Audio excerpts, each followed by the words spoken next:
Yes, Wagwan East Africa, Wagwan Bongo, Wagwan Africa. Hii hapa ni Aznas Media na mimi naitwa Chumvi Ribades, presenter steering Nyamwezi Nlobaki mjini. Of course, hapa niko na Maarifa. Maarifa. Bana, karibu sana katika Aznas Media. First of all. Sana. Ni mara ya kwanza kuwa hapa, lakini I feel the vibe.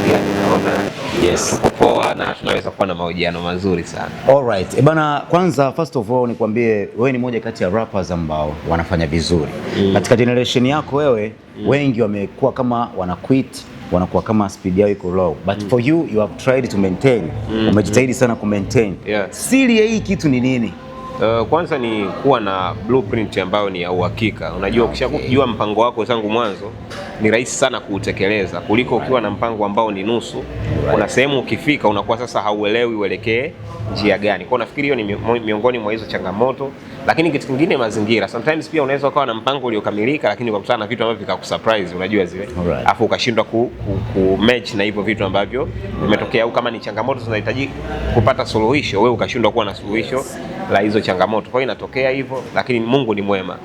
Tangu tumeanza mpaka tulipo na tuna matumaini ya kuendelea zaidi na zaidi. Kwa hiyo ninamshukuru pia Mwenyezi Mungu. Mimi natamani tuendelee zaidi, ufike kule zaidi na zaidi kwa sababu I can see you wewe una game yako fulani ambao iko different, you don't copy, you don't nini, unafanya kitu chako na unafanya muziki adhimu wa hip hop. Now I've seen you kwenye hizi business link na Aznas projects ambazo zinatoka, cyphers umeshiriki, umefanya vizuri. How do you see this movement? It's good. Ni unajua yani ni kitu kizuri kwa sababu gani? Sometimes kwa mfano unaweza ukaona labda anaandaa hizo projects, angeweza kujifanyia yeye projects yake, yani angerekodi wimbo hata kama ni cypher let's say, au hata kama tuseme ni wimbo tu ange just freestyle au just open verse, angeweza kurekodi peke yake akashoot na akazitoa. Lakini pengine matokeo yake yasingefanana na hivi anavyokutanisha watu wengi. Kwa sababu gani? Kwanza ukikutanisha watu wengi, cha kwanza unatengeneza ushirikiano kwenye kazi. Lakini by default kuna ile mentality ya kutaka kuona nani amefanya vizuri. Unajua kwa sababu hiyo ipo. Yaani hata kama leo ukitolewa mtihani darasani, lengo ni watoto wote wafaulu, lakini mwisho wa siku tutasema kwamba nani wa kwanza, wa pili. Kwa kiasi fulani inachochea yani watu kufanya vizuri. Kwa hiyo unaona kupitia hiyo, na pia inasaidia kwenye hata kugawana mashabiki, kwa sababu kwa mfano project ambayo labda Maarifa yupo, watu wa Maarifa wanatamani kusikia Maarifa amefanya kitu gani, lakini wakienda pia watakutana na msanii ambaye labda pengine wao hawakuwa wanamsikiliza hapo kabla. Labda unakuta let's say watu wa Sugu wanaenda kumsikiliza Sugu, lakini wakati wanasubiri kumsikiliza Sugu au wakati wanamsikiliza Sugu at the same time wanamsikiliza na Maarifa pia.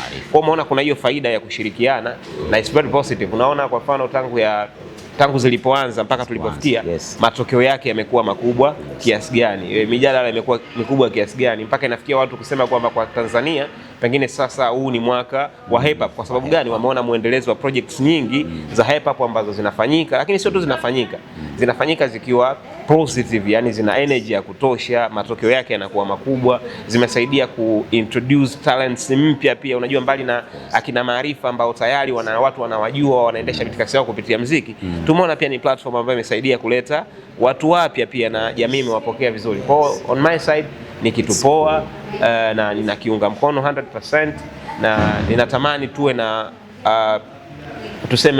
na mtu ama taasisi nyingi kama zilivyo labda Aznas Music ambazo zinaweza kuwa na projects zinazoweza kuleta watu wengi kwa pamoja na wakafanya kitu kizuri. Alright. Now umezungumza vizuri sana Maarifa.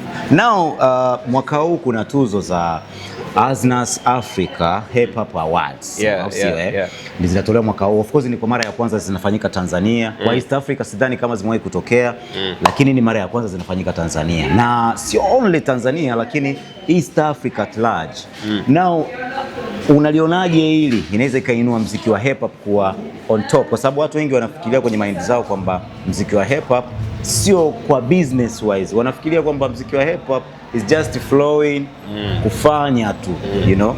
How do you see this? Inaweza ikaleta chachu katika muziki wa hip hop na kuupandisha zaidi, au ndo kama vile tuzo zingine ambazo zilikuwa zinatokea zinaharibu kitu. Unajua zile tuzo walikuwa wanazitoa zingine zinaharibu kitu. Instead of kukifanya kikue kina nini. Lakini how do you see this Aznas Africa Hip Hop Awards ambayo inafanyika Novemba mwaka huu? How do you see this idea? Ni kitu kizuri. Kwanza ni wazo zuri sana. Ni wazo zuri kwa sababu hatujawahi kuwa na tuzo za hip hop Tanzania. Tuzo ambazo zimekuwepo ni tuzo zinazohusisha tasnia ya muziki kwa ujumla wake. Na ukiangalia tuzo zinazohusisha tasnia ya muziki wote kwa ujumla wake ni kwanza inakuwa kama category. Yes, kuna category tu ya labda msanii bora wa hip hop, labda wimbo bora wa hip hop na mwandishi bora wa hip hop. Mara nyingi tumekuwa na hizo category tatu. Lakini ukiangalia hip hop kwa ujumla wake ina zaidi ya muziki. Tukizungumzia kwa ujumla wake, yani ina zaidi ya muziki. Kuna masuala ya freestyle kwa mfano ambao labda sina ni muziki, lakini kuna masuala ya entrepreneurship kwa maana ujasiriamali, kuna masuala ya knowledge. Kuna wengine ambao wanashiriki kwenye upande wa hip hop kwa kuandika makala, kwa kuandika vitabu au kwa kuelimisha watu, au pia wanatakiwa kuwa kutambulika. Kuna watu wanafanya street fashion, kuna watu wanafanya break dance, umefahamu? Kuna watu, yani kuna elements nyingi ambazo wote hao wanatakiwa kutambulika. Kwa mnapokuwa na tuzo za hip hop, maana yake inaenda beyond muziki. Sio muziki tu peke yake. Though muziki, unajua kwa nini mara nyingi unakuwa hata una makelele mengi?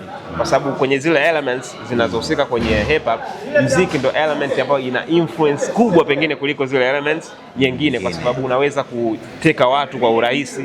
Lakini we all knows kwamba tuna zaidi ya muziki. Kwa unapoona mtu anakuja na wazo la kwamba tunatakiwa kuwa na hip hop awards, ninaamini wazo lake ni kuangalia anawezaje kugusa hizo elements nyingine ili kutambua watu wengi zaidi, kwa sababu kuna mtu anaweza akawa anahusika kwenye hip hop na ni msanii pengine, lakini sanaa yake inaweza isiwe kubwa, ila akawa amefanikiwa zaidi kwenye biashara hiyo ya hip hop. Na mifano tunayo, yani kuna mtu anaweza kutalaba yeye hakufanikiwa sana kama msanii, lakini amefanikiwa sana kama mfanyabiashara. Yes, akiwa katika utamaduni au katika muziki wa hip hop. Na kuna mtu labda pengine hakufanikiwa sana kwenye biashara, lakini we all knows kwamba fulani bwana au jamaa mbaya sana kwenye sanaa yake. Kwa hiyo unajua inasaidia kwenye kugawa hizo kwamba okay, wao wanastahili hiki na watapata, hao wanastahili hiki na watapata, lakini pia inachochea ushindani. Mimi nimekuwa nikisema mara nyingi, kuna ile kauli wanasema asipochafuka atajifunzaje. Kwa wakati mwingine inabidi mambo yatokee ili ndo tuweze kuona ukuaji kwenye jambo fulani. Kwa ni muhimu kuwa na tuzo, na ninaombea zisije na kuondoka, yani zidumu kwa muda mrefu, na hata ikitokea pia kuna taasisi nyingine zinaweza kufanya kitu cha namna hiyo, tunatakiwa kuwa na tuzo nyingi. Unaona kwa mfano wenzetu, let's say labda kuna BET, kuna Oscar, unajua zile, yani kuna MTV, unajua kuna matuzo mengi sana yanatokea ambayo ni makubwa, na yote hayo yanahusisha muziki kwa ujumla wake. Kwa hata sisi tunaweza kuwa na hip hop awards labda za Aznas, at the same time kukawa na hip hop awards za kampuni nyingine, zikawa na kampuni nyingine, ili kuchochea pia. Unajua kwa mfano ushawaza kwamba kuna mtu anaweza akawa anatoa hip hop awards lakini anadili tu labda na upcoming artist. Yani anadili tu na wasanii wapya waliokuja kwa msimu huo, alafu anawapatia tuzo wasanii wapya. Kwa unaona kuna room anakuwa na mileage. Yes, yani wasanii tu wale wapya kwamba hii ndio intake mpya ya mwaka huu, katikati yao anatafuta kinara ambaye amefanya pengine vizuri kuliko wengine. Kwa unaona kwamba itakuwa inachochea watu watatamani muziki, watu watatamani kujihusisha na hizi biashara, kwa sababu wanajua mwisho wa siku kipo kitu kitakachoniongezea thamani kwenye biashara yangu. Bwana, huyu hapa alikuwa ni Maarifa. Mimi naitwa Chumvi the Baddest Rahia, presenter Sterling Nyamwezi Lobaki mjini, na hii ni Aznas Media. Keep on commenting, like na kushare ili tuwe wa kwanza kuzipata zile habari zote kontukari ambazo zinatoka hapa Aznas Media. Behind the camera naitwa Derek Shamo. Bye bye for now.